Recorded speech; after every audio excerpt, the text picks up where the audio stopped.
Hi, hello, and welcome to DRS with Ash. It's a very special episode. In fact, this episode has been in the line for almost a year. A very tough guest to get online, but I finally managed to get it. Jesse, how are you doing? Thank you so much for joining me on the show, Jesse. Thanks for giving time. Thank you for having me. Not a tough guest at all. I've been waiting for my turn, but I was in line. I was waiting for my turn. Finally, I got an opportunity. Okay. I think I should rephrase this. We have been wanting to do it, but haven't really found the window to do it. Now that both of us are Correct. on a break, we can do this Correct. at peace. Yeah. Jesse, I must say this. Actually, I'm a very big fan of yours. It is. I think I've mentioned it at a different length, but the reason why I'm saying this is uh, after a long time, I actually met a bowler with oozing confidence, with precision planning, with great amount of pride and excellence. And all these are very rare commodities, Jesse. And where did it come from? How did you manage it? A Punjabi inherently, but a Gujarati by way of growing up. How did it happen? Where did it come from? See, first of all, it's very humbling because you're being very kind to me and you're giving me all these praises. But yeah, I started my cricketing journey on my own. So basically, I started playing cricket through watching the television and without any proper channel. So since I was a child, uh, the fast bowling aspect of cricket really inspired me a lot, and it was very exciting for me to follow that. So I just followed my instincts like that. And always I had that belief that I am very good at what I do. So I don't know the reason behind it, but you always have to believe in yourself. I didn't have a lot of people backing me all the time when I started my journey. So I think I only needed my own support back then. So I think I've kept that with me till date, that I whenever I get into a troublesome situation or any situation, the only person who will help me is myself and my own confidence. So that I try to keep myself in that frame of mind, and I try to use it to my advantage to the best of my ability. Right, interesting. This morning there was a tweet. I don't know if you saw from the current coach of the under 19 Indian team, VVS Lakshman. He had said walking into a room and believing I am the best out of everyone here is not confidence. It's saying I will execute my skill to the best of my abilities is the confidence. There's a very subtle difference. But you said something very interesting. You said from the very start I wasn't backed, so I had to look inwards in order to gain this confidence. But it's a very rare phenomenon. Why I say that is most people, when you don't back them or when you say negative things like young children, I've been having an academy for 10, 11 years right from the start. And very similar, when I started 10, 11 years ago an academy, people said he started an academy, his career is finished. Okay, so basically people constantly do that to you. But a lot of people tend to diverge in the other way and saying, okay, they don't like me, they're not backing me, and they tend to go under the shell. Is there anything that you have faced like that, or have you always said, okay, you don't like me, you're criticizing me, I'll come after you, I'll prove you wrong? Or any episode that happened that turned the tide around?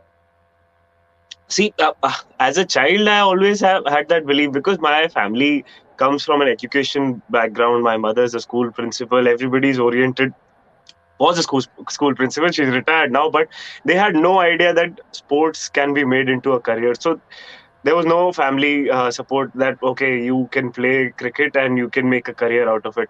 So basically, I had my own belief. So I always tried to keep it to that. Yes, I was not sure about that I would reach the Indian team and I would make it as a career, but I had that belief that I'm very good at what I do. And I felt that okay, not many people believed in me, but actually that prepared me for the long road ahead right now in international cricket. Because in international cricket, nobody spoon feed you, or people will hold your hand and tell you okay, everything is fine, it's a bed of roses, everything will go well. People are always there to take your place, and they're always analyzing, and there's a tough competition, and you know this better than me that you've been playing for such a long period of time. So I think that the journey growing up actually prepared me for the journey that I'm facing right now. uh, Growing up, I had a different action. All these coaches that they saw me, they gave me 6 months that this is the timeline that you'll be able to play cricket. It's matter of time that you'll get injured and your cricketing career would be over. So basically, obviously, as a child, when you're growing up, you need that support and you feel like, okay, you need that comfort zone that people believe in you. But if you don't have that, then you find another way, isn't it? Because if you give up, there are only two options: either you give up the sport and do something else, or otherwise if you keep on believing on something that you want to do and you want to have, so you keep on pushing towards it. So okay, I told myself, if nobody believes in me, but I feel I'm very good and I'm able to do uh, well in whatever games I'm playing. I'm playing club cricket, I'm playing for my school, I'm doing very well. In my head, I felt that I was the best because I was the fastest bowler. I could take wickets. So I said, I don't believe in people who are trying to pull me down. It's okay if they feel like that. It's okay. Time will tell, and I'll keep on believing and trying to back myself in each and every situation. And that It's worked out, luckily. it's very interesting when I see you bowling, and when there are snapshots of you bowling in slow mo and all that. It's pretty evident, right, that you are hypermobile. You got hyper mobility, which is your advantage. Which can, I mean, it's like this: the same knife you used to kill Yes, will also kill correct. you that one day. So Two-way it will sword. also have its reverse effects. So was there any attempt made by any of those coaches in your childhood, or any mentor that you saw through your career before you became who you become, to see why is Jasprit Bumrah bowling like this, and why is he still able to rattle the stumps and be able to be excellent on the field? Did that ever happen, or it never happened all through your career until you played that game against RCB in Mumbai? Or I'll just take you back to that Vijay Hazare which we played also. But before that, did anybody make that attempt? Basically, what happened is when I started my cricketing journey, not many believed. So I don't think the coaches actually felt the need to change because they thought this is not going to work, and what is this? Why to waste your time on a child? And maybe on a child is not the right way, but maybe on this technique, maybe this is not going to work. And people didn't see the vision that maybe this guy would play, and maybe we should try to correct him and make him come on the right way and try to correct his action, or maybe try to bring him to the conventional way. So nothing like that happened to me till the time I reached NCA. I played under 19 cricket for Gujarat, and I reached the national camp. There they tried to do something. The first time in my life I saw my video footage of how I was bowling, and then they did my analysis for 3 days, and they thought that okay, let's see what can we do. And in the end, the process was they did not do anything, and they told me, okay, we are not sure what do we need to do. We are scared that you might lose what you have, so we'll try to make you strong, we'll make your body stronger, you'll have to work hard on your fitness, and we'll try to use this to your advantage. So till then I had never really heard discussions about, oh, you have to change this, or maybe this. Maybe I did not go to a lot of coaching camps because the only coaching camp that I went to was my school camp. So because we had a school team there, so the coach saw, but it was not a big camp that I used to go for years. So basically, not not a lot of changes was faced by me, and not a lot of coaching I had gone under when I was a child. And I had a very interesting debate, as you were saying about going to the NCA, and then they did nothing about it. Modern day coaching, right? Let's just talk about. I'm just trying to brainstorm so that somebody gets help somewhere. So, modern day coaching is all about when you go to a coaching academy or any form of life for children. When you go there, the first thing that somebody wants to do is change. Okay, look at someone and change. Yes, change is the most constant thing in life, but in your case, clearly not changing has reaped rewards, right? And today you're sitting on the Forbes magazine with wearing a blazer, and then you're on thumbs up ad and all that, and you're saying, Tufani karo, or whatever it is. It's clearly because someone somewhere said, okay, this product needs to be untouched for the product to evolve. So how do you strike the balance? You yourself keep evolving all the time, try to innovate and all that. So where do you strike the balance from your journey and what your experience has So basically, for me, I have a simple thought process. So if something is not broken, don't try to fix it. So I would only change an action or change something if it's giving me discomfort. So if, for example, I take a bowling action, if somebody's got the same injury or the same problem again and again and again, so then you have to change something because you can't go on the same route.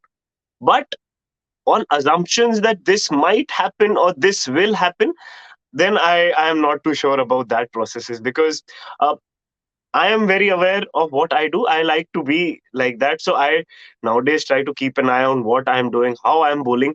So this happen. This change. I made one change in my bowling. This happened when in the initial stages I came to Ranji Trophy and I came to India A, and then I came to international cricket. So before that, I my bowling had a big jump out. So there was some issues that I felt that maybe my back used to get stiffer quicker. So then I my jump became straighter. That's not a big change. People might even not notice that some changes happened, but I realized that, and that made my back okay. And then no troubles were there on my back. So all of these small minute changes I am okay with, but just assuming and looking at something and thinking that okay, this might not work, because human body adapts to different situation. So if a child is bowling like that, and if he's facing no difficulty, his body obviously adapted to it. So I am in that book that if it is not broken, don't try to fix it.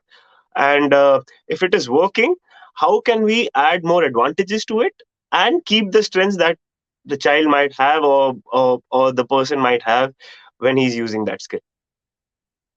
Right. When I used to go to school, right? I mean, for a very large part of it till I finished middle school and then got into high school. I used to be a very average student, and when I got into engineering, slightly became better with maturity and all that.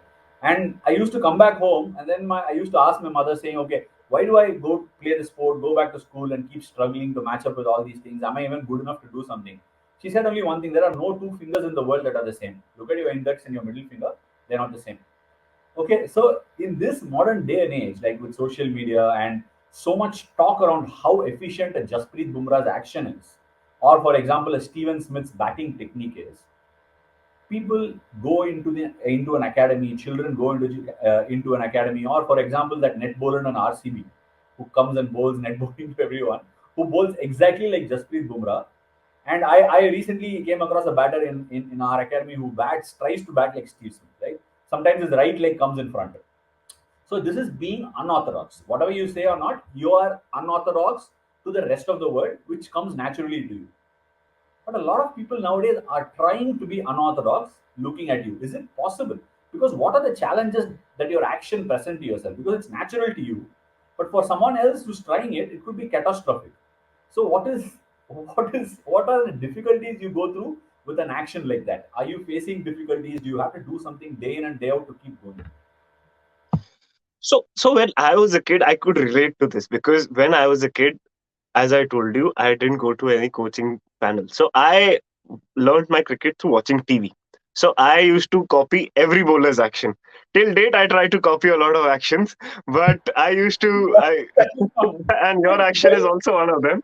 By the way, every morning when Jesse comes to warm up in the bowlers for the bowlers rhythm, the action that he uses is mine. He goes like this. He goes Yes, like this. Keeps pulling. I don't know what. And now it's we have it's millions. you have to keep it fun, isn't it? It is interesting to do that. So I did that as a child as well. So I never had a natural action. So I watch the television. Some any bowler who's taken a lot of wickets and who excites me, and I as a child, I was twinkly eyed. I was looking at it, and okay, I'll follow and I'll try to copy that action in the evening, and I'll go down and play with my friends. So I understand that if a child is fascinated by something and he tries to copy that, it's understandable, because that is how you develop the love for the sport. So I developed the love the same way. But as I grew up, I never saw my action as an unorthodox action, because when I see the video, then people might think, okay, but I saw the video very late. So in my head, it's just maybe a little different, but it did not feel a lot different that, okay, I'm doing something very odd from the others, because it felt natural to me and I did not see it as something extraordinary or maybe unorthodox or maybe different than the others. So I felt okay, I am a bowler and I'm trying to develop my skill however I can. So I never paid too much attention to it. As I came into the matches that started coming on the television, then I realized, okay, people are analyzing me so much, because I have never analyzed my bowling action so much. I have analyzed what I do. So where I release the ball, where my accuracy is, what I have to do to get the batsman out. I have analyzed that. But I growing up, I have not analyzed that, okay, my hand is coming from here, I think I have to do this, I have to do that. I was only focused on how to develop more and more skills and try to enjoy the game. So I tried to do all of those things rather than focusing on maybe it's looking different, or it might give you injuries, or what is this. That was there at the back of my mind, that people were, it's like you know a fly roaming around, and maybe some people were telling me, okay, this, that. But I, after a point, if everybody tells you that, you stop taking it seriously. So I kept on believing on my own theories that, okay, I am sure and I will try to make it work. Like, look, I mean, I find it amazing that you said a lot of people started analyzing my bowling, and then only it hit upon me as to what all these things are. So you also mentioned something that was very fascinating, which anybody that asked me, I've been saying, the only thing that a bowler needs to have innately is the ability to get batsmen out, which is a very unique quality, which cannot be taught that easily. You need to have the experience of even teaching that. But perennially when you're getting analyzed, it is on something like your action, the way the ball's coming out, technical stuff, lines being drawn from the head to the toe, and all this sort of stuff. These are all things that are, I find it very superficial. Yes, it can help you in certain ways, but did you for the first time present yourself on TV and somebody went on commenting about your action or something very technical that you said, wow, what the hell is that? I don't even get what he's saying, and that is over my head. Did it happen ever? No, so basically, I had gone into the Mumbai Indians camp, and I was not going to play the first game because we had joined. Akshar Patel and me had joined the camp late, so we were playing Shahid Mushtaq Ali. So we had been called late to the camp. So the team was already practicing in Bangalore, and we practiced with the team only for 2 days. So I don't know what was that scenario, but over there the practice wickets were very green. And back then in 2013, the white ball used to swing. So I was bowling with the new That's ball. the important thing. Back then, the ball used to swing. So I was bowling to Ricky Ponting, and I used to bowl those big in swingers, and I troubled everyone. I got him out 2 3 times. So they had a discussion that, okay, this guy has something different, let's play him. And I played, I did not take anything seriously, I played like that. But I did not realize that the action was that fascinating, and eventually people started to analyze that. But for me, as I told you, I was more interested in getting new things. So I had that big in swinger, but I did not have that out swinger. So since I was a child, I wanted to be able to bowl all delivery. So I should have the out swinger, I should have the in swinger, I should have a good bouncer, good Yorker. So because I enjoyed watching all of those deliveries as a child, I was never interested in watching big sixes, and I was never interested in watching high scoring games. I was interested in watching the stumps being rattled, people getting hit sometimes, not seriously hit, but I used to enjoy that as a child. That the fast bowler who's running in, who's that atmosphere that was created, the excitement that was created. So that made me feel that, okay, I want to do this as well. I was never really interested in, okay, this I to get into the international circuit, or I should do something else, or I should be out of the box. That was never my thought process. My thought process was, how can I be very good with whatever action or whatever bowling style I have. Any particular analysis that has stuck with you to say, okay, wow, that's new. That's something that I didn't expect people would analyze me with or anything like that. You said the first time you played for MI, that was, I remember that game. It was in 2013. Got Virat out, right? So LBW or something. So was there any time any spotlight on you that said, okay, okay, should I look at my cricket like that? Did it ever happen?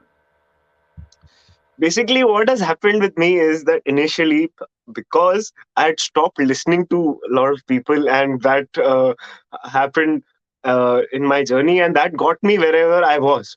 So whatever analysis come, most of the times what I used to do is not take everyone seriously. So basically, if I thought that it helped my game, then I would listen. But other than that, I would listen from here, one year, and other would go away. So that is why I don't remember a lot of analysis that were done, because I have never really analyzed my bowling so much. So one analysis that he can only bowl the in swinger. But as a child growing up, I thought that I was an outswing bowler. But that was clearly not the correct observation. But I thought that maybe listening to a lot of people early on will not help me to develop my game on my own. So I always thought that okay, whatever things are there or whatever analysis maybe that I see, I will watch and then I will analyze that, okay, I think this makes sense and this does not. So I never really followed anybody's analysis or anybody's advice blindly, that okay, if this guy is telling me something, this must be true. He might be my favorite bowler, but I still would want to analyze my body, my bowling action according to my thought process. So then I thought that if it matches, then okay, I'll listen to that advice and try to keep it with my bowling. The first time I actually saw you was in a Vijay Hazare game, the final that semi-final that Tamil Nadu and Semi-final. Gujarat played. So when I first saw you, and then I said, okay, this is something pretty unique. And obviously, this bowler, he's actually played red ball cricket and got a lot of wickets. So like it happened with me early on in my career when I came in, everybody said that this guy is an IPL product. What the hell is he doing playing test matches? So when you came in, it was pretty much because IPL is the biggest stage. So pretty much everybody saw you like that, but you were really the deal in red ball cricket, right? You picked up those wickets for Gujarat, and you managed to actually showcase a real identity for yourself. But this journey of first class cricket, everybody talks about IPL today. We all know who Jasprit Bumrah is for Mumbai Indians and who he is for the Indian team. Just talk us a little bit through about this gap that is often not spoken about, Gujarat cricket. How much did it help you? What does it mean for you? See, I know people have seen me through the IPL, but it's basically a myth that I've come into the Indian team and I got picked everywhere through the IPL, because everything that I know is through first class cricket and domestic cricket. Because I came into the IPL in 2013. Yes, it gave me security, and financial security is obviously important for every player because everybody wants to grow in life. But till 2016, I did not play a single season in the IPL, which I played regularly. I did play every now and then, but I did not play the whole season ever till 2016, till I played for the country. So I learned my cricket through domestic Ranji Trophy games. I understood my game. You play in different surfaces, you travel, you understand your game. Sometimes you're tired after 6, 7 games. Then you have to find a way. You have to find that switch. I played India A first in the red ball format in Australia, and I picked up a fifer. I was selected later for the white ball format. I was selected first in red ball cricket, and then because of my Ranji Trophy performances. So red ball cricket obviously plays a massive role, and especially Ranji Trophy, because in the IPL, yes, it's a great platform. It's you rub your shoulders with the best in the world, but to understand your game and to have that confidence of scoring runs and taking wickets, you have to play good amount of domestic cricket, and that really helps you, because if you're carrying your team or if you're performing regularly, you've got that base, right? If you've got that base, you take it to international cricket, then you have something to fall back on, that okay, I have performed in first class cricket, I have taken wickets like this, so I have something that I can fall back on and go back to and use it in international cricket. If you don't have that base and if you don't have that confidence, you're still trying to convince yourself that okay, maybe I can do it and I have done it, or maybe I will do it. So you play that guessing game. So I don't think that's the best place to be, because international cricket is a tough arena. So there, if you don't have anything to fall back on, you could get lost and you could try to convince yourself how much ever you can, but if you've not got any substance, it will not work. So I feel that to shape a cricketer, first class cricket and domestic cricket shapes the cricketer, and then you can grow slowly. I did learn from the IPL, but everything that I feel I've achieved is from domestic cricket, and then I started learning and I went on my journey. It's good that you're saying that because the Ranji Trophy is going to happen after a break, a couple of years. It's going to happen this year again. I'm so excited for the players because a lot of them were actually struggling. I remember asking, see, nowadays it's all about people watch the IPL and they say, okay, this guy's not really well, just go and make him play. It doesn't work like that. Obviously, cricket is a very rounded game. International cricket, like you say, is like an ocean. You will find yourself in the middle of it, not knowing which direction to go because you are hit by pressure, you're hit by a lot of other things. But I remember asking Parthiv Patel, like, what is this guy like here for Gujarat? He looks pretty unique. He's pretty quick. Swings the ball with this action. If he outswings the ball from this action, then it's going to be hard to play. He said, Ash, I'm telling you, this guy is the real deal. He cleans up tail for fun. He can bowl bounces at the tail. We use him to bowl bounces at the tail, which I thought was very tactical, in the sense that there is more than just what meets the eye. So when I'm saying tactical, that is what, like say when I said I am a big fan of you. That is what sets you apart from the rest of the bowlers that that I've seen or I've actually played with. When it comes to tactical, how much of it, you also said coaches encourage me. How much of this was learned at Mumbai Indians? Let's say I constantly hear about Shane Bond. I constantly see Rohit sitting in, strategy meetings for long hours trying to prepare for somebody else. How much is it the Mumbai Indians school of cricket? Jesse, is there a role or is it a combination of everything? See, basically, if someone who's taken 400 wickets and is saying is a big fan of me, so this means that I'm on the right track. It's very humbling to hear this. But see, I played my domestic cricket under Parthiv Patel as well, so I saw.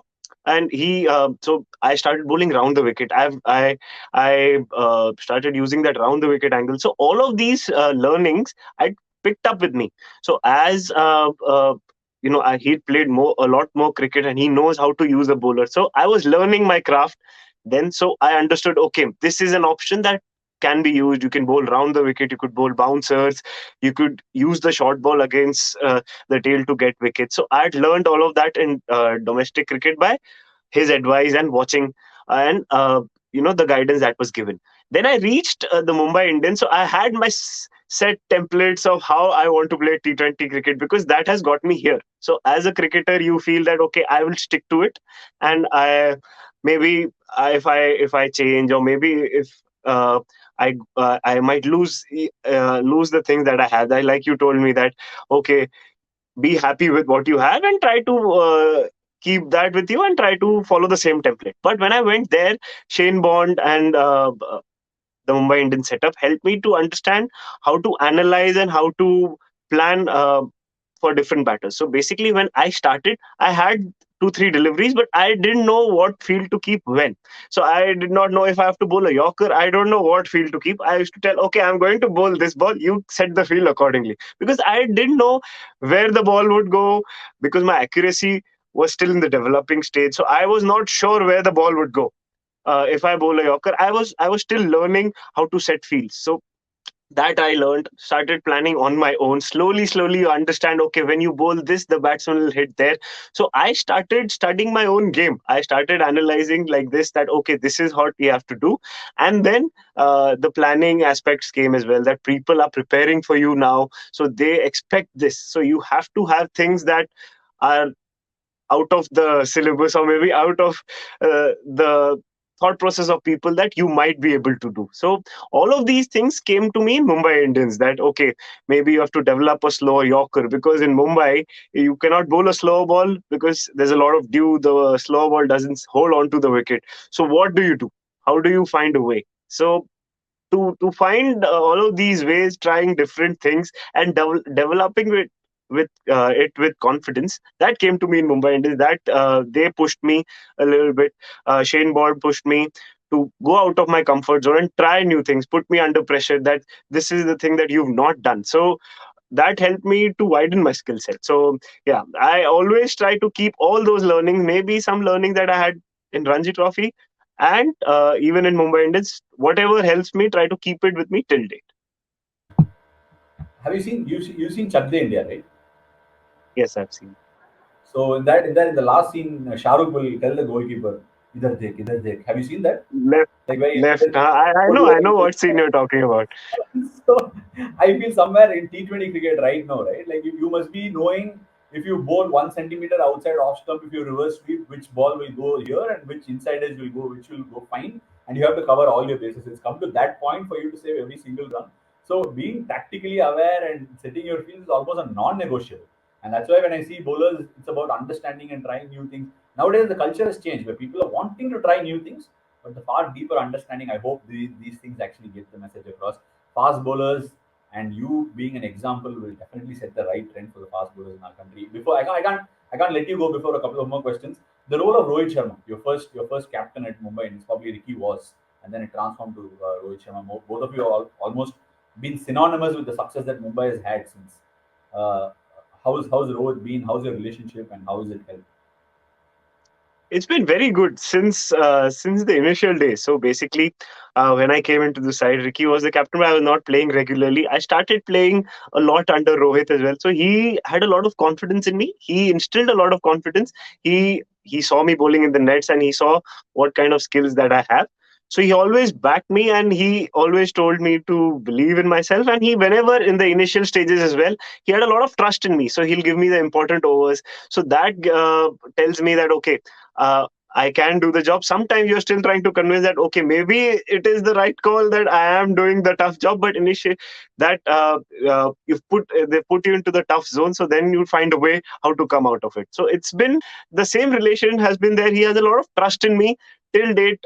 So now we've reached a stage that he doesn't even tell me what do you want. He said, you set the field on your own, and if there are any changes, you tell me and I'll do that. So that amount of trust has happened, and because he's seen, uh, he's had that trust, because if he's followed whatever I said, or if I've asked for a field and that has worked, so that relationship has really developed, and it's always very chill.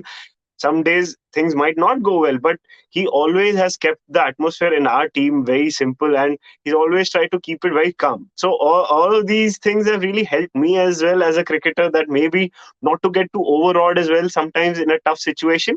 So that relationship with him has always been the same, and it's still the same whenever we are there, and he lead. So he has a lot of trust. So that is always the best place to be for me as a bowler, because then I've got the freedom to do whatever I want. So that has really helped me, and that has really beneficial for a bowler, and I think it's very important for me as well going further.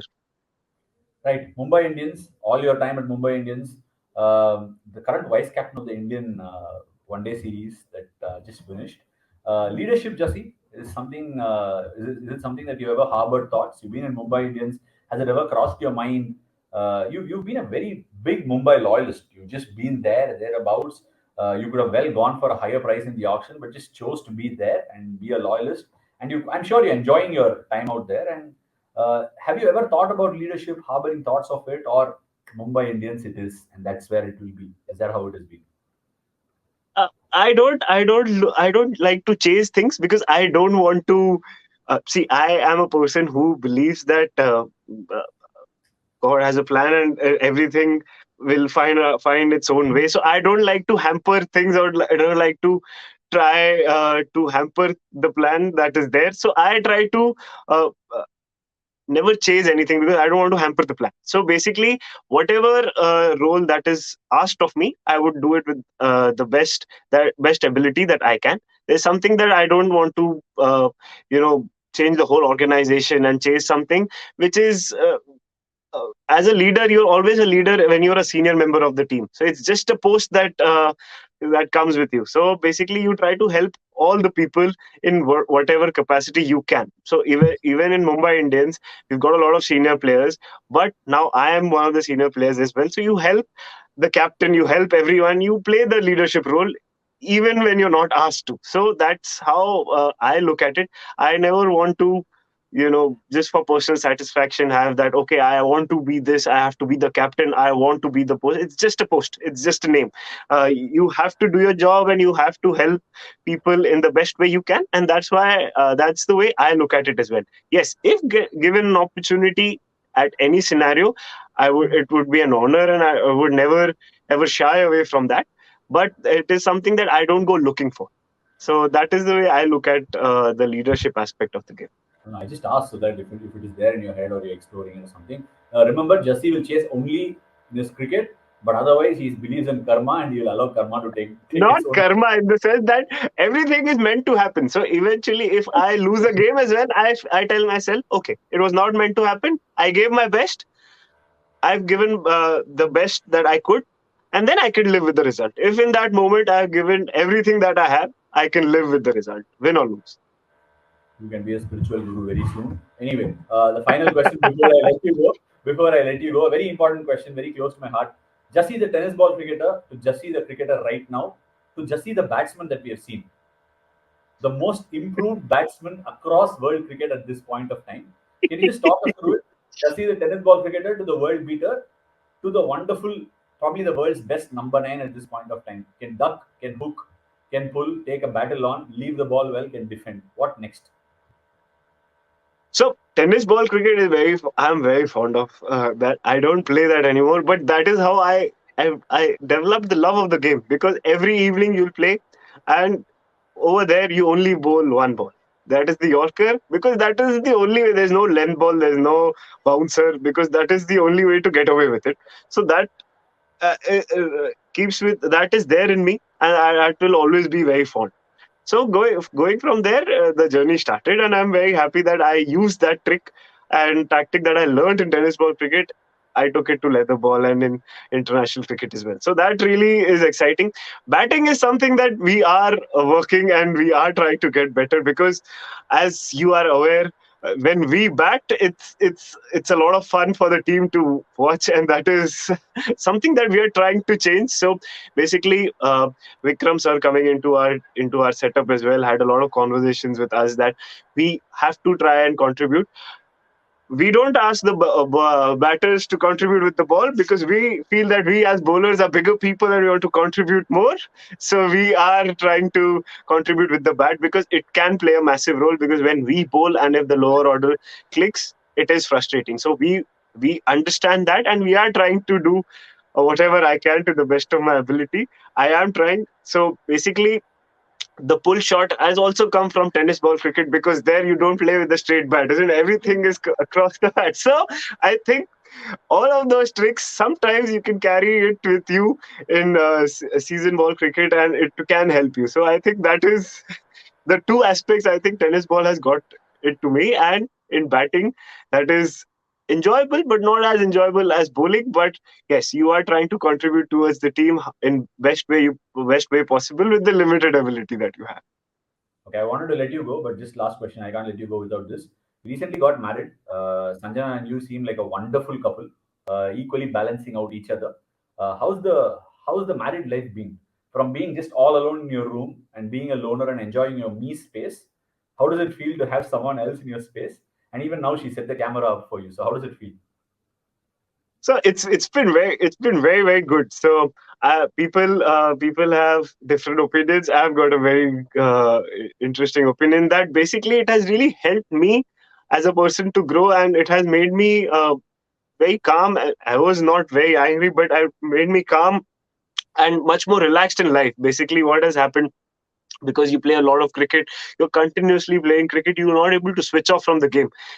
But now, if you come back to the room and talk about your own game, and it's all about your own cricket, you anyway the world is discussing about you everywhere. It's you, and if you just focus on yourself, that doesn't work. So it has really helped me to focus on her, how her day has been, what is she doing. So it helps me to switch off from the game and be relaxed and come back with a fresh mindset. So I think it's really helped me in my game, and in my professional life. I've become much more kinder, happier, and I'm not serious all the time, because you cannot be serious all the time, because you realize that a lot of things that are important in life are right in front of you. So it's been very good, and in March we'll complete 1 year. So the journey has been very good. It's been very fruitful, and it's been very nice. Yes, there are certain things that I'm still learning, that maybe how to set up the camera. Maybe there are a lot of things that are work in progress. So I am learning that. Maybe photos, yes, photos is a thing that I am still trying to get better, but the feedback is always constant. So it's very interesting. We're each other's best friends, so we don't need a lot of people to uh, socialize or maybe take our mind off from whatever we have. So we are constantly joking around, and it is really a fruitful relationship and a fun relationship. So it's a good journey that has started, and hopefully that stays forever. It And will. this It is will. the way it You have will all be. the choice. It will. Don't worry. You don't have a choice. It will. No, no, not that choice. I'm saying this fun banter that continues. That That's is what I'm fun saying. all the time. Until I feature her on my show, you earned enough brownie points No, to listen to me. she'll have a lot of point of views and a lot of anecdotes which would be very interesting. But that is a story for another day. Yeah, yeah, I'll invite her on the show and get to know all of that. Thank you so much for doing this, Jesse. It's been Thank you. long. I've learned a lot, and I'm sure a lot of our audience will learn from this. And so kind of you are having done this, and all the very best for all the games, and for you to grow from here to excellence and probably beyond excellence. Thank you so much for this. Thank you so much for having me. It's always fun to have a chat with you, and it's an honor for me that if you are able to learn something from me, because you're very kind and you're trying to be very kind to me, because And somebody who's see, taken 450 wickets is learning from someone who's just started the game few years back is numbers, very, numbers, very. numbers are hardly anything. Just to be It's very not honest. numbers, it's the way you play the game, right? So that's how I'm very I always look up, and I always look at the way you operate, because sometimes certain aspects I can talk to you and you can understand what my mindset is. So it's very interesting, and it's always very interesting to talk to you. Thank you, Jesse. Thank you so much. Thank you.